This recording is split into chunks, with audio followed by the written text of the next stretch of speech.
Hi, beautiful day, right? And we do hope to keep it that way for as long as possible. But with the current climate crisis that is going on, it is a little bit difficult. To be fair, it all started in the Industrial Revolution and it is technology that has brought us to this point. But I do hope technology takes us further and out of this crisis one day. So this video is going to be about all the optimistic technological innovations that are going to seep into our life in the near future and have a great impact on the environment. So let's get right into it. And why not start with trees? Just hearing the word trees can be refreshing. They represent life, hope, and the very air we breathe. But have you ever wondered just how good are they at keeping us alive? In most plants, only 5% of the energy they receive from sunlight is harnessed for photosynthesis, the magical process that turns light into life. But what if we could enhance photosynthesis to help trees flourish even more? Fast forward to 2019 and Amanda Kavanagh, a brilliant plant scientist from the University of Essex in the UK, made a groundbreaking discovery.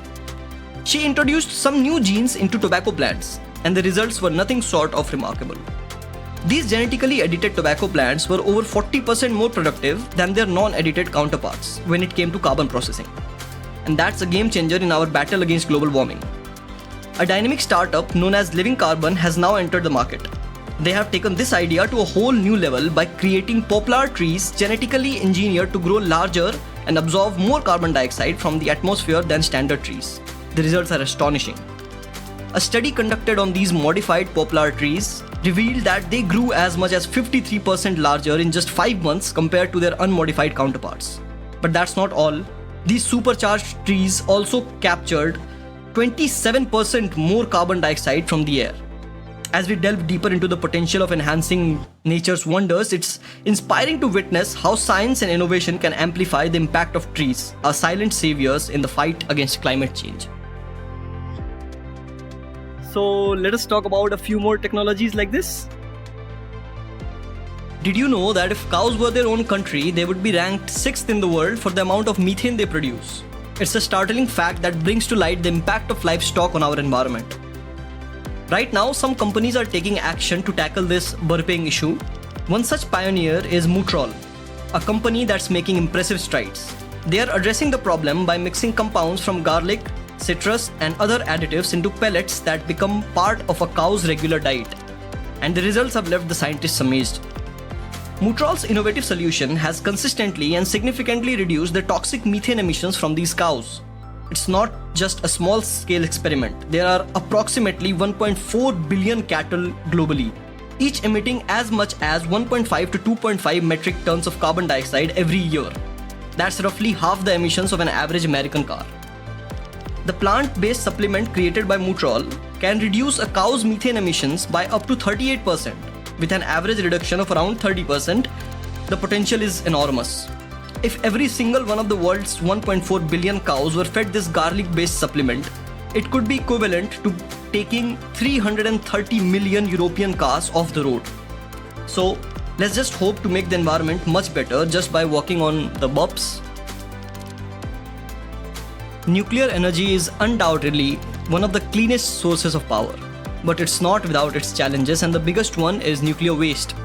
For years, we have been sealing nuclear waste into containers and burying them deep underground. But there's an exciting shift happening now. Nuclear waste is recyclable, and there's enough of it in the USA alone to power the entire country for 100 years. Here's how it works.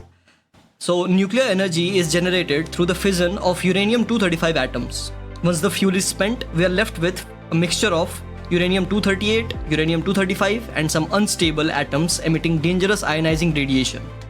The problem is this waste remains radioactive for tens of thousands of years. But here's the game changer. By using electricity for ionization, this waste can be repurposed as a fuel source over and over again.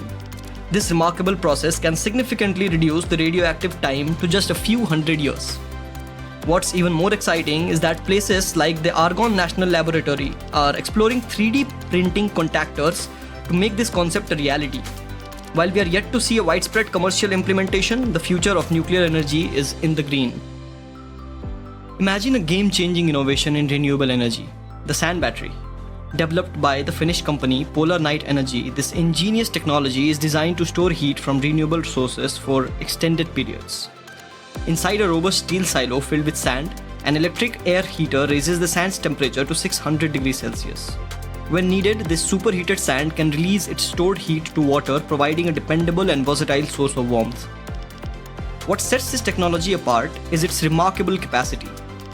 The installed battery can store up to 8 megawatt hours of energy and release heat at a rate of 0.1 megawatt. To put it in perspective, this is enough to provide heating for about 100 homes and even heat a public swimming pool in Kankampa, the Finnish city where these batteries are already being used, for an impressive 80 hours on a full charge. The advantages are impressive. Unlike traditional water-based heat storage systems, the sand battery can store substantially more heat, leading to greater energy efficiency. It can also leverage low-cost electricity from solar or wind sources. Additionally, it serves as a practical heat source for large buildings and industries with high heating demands. In the UK, 84% of energy used for domestic purposes is for heating space and water. The best part about this is sand is practically infinite. These batteries are going to play a big role in making us a sustainable civilization. Plastic pollution, a global crisis that demands our attention. But what if nature itself held the key to addressing this escalating problem? Maybe Gaia is trying to help us? You may have heard of wax worms, the larvae of wax moth, known for their role in beehives. However, these tiny creatures possess an astonishing ability. Scientists have unveiled that wax worms have the remarkable capacity to biodegrade polyethylene, a common plastic used in countless products, from plastic bags to packaging materials. Shockingly, each year, over 300 million tons of plastic are produced globally, with a significant portion ending up as waste. But here's the incredible part.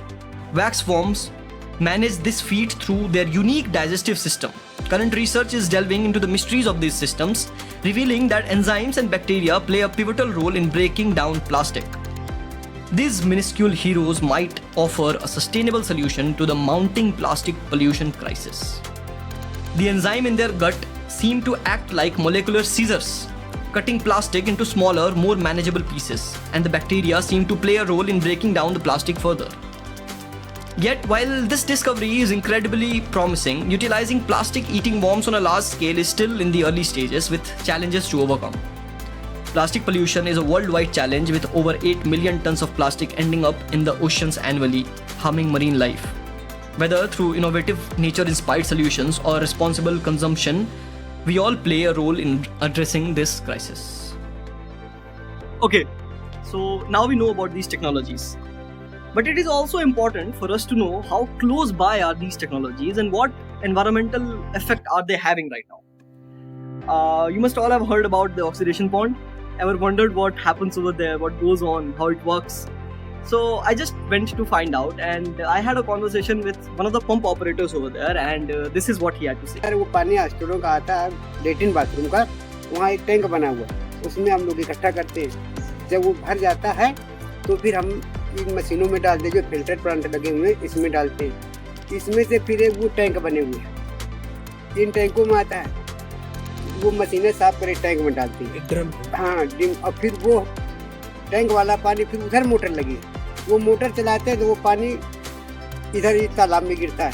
उस तालाब में फिर का store करते हैं, वो पानी store करके फिर हम सिंचाई के लिए देते हैं। ये दो तालाब आपको दिखाई दे रहे हैं, तो इस तालाब में ज़्यादा मछलियाँ हैं और बड़ी मछली है, उधर वाले में कम मछली, उसमें कछुआ ज़्यादा है। और इधर में ये बतख पड़ी है, दो वैरायटी की, एक छोटी है एक बड़ी वाली। पेड़ों की पत्तियाँ गिरती रहती, सड़ती गलती हैं, तो उस पत्तियों की वजह से ये पानी हरा दिखता है, इसमें जो काई जम जाती है। मछलियाँ ये खाती रहती हैं, जो इसमें वो बनती है काई टाइप की, वो मछलियाँ खाती पीती रहती हैं, तो उससे वो जिंदा रहती है। इनको खाना पानी तो कुछ बाहर से मिलता नहीं। So this is how close we are to the technology around us. And I do hope sincerely that all these technologies that we talked about today come into our daily lives as soon as possible.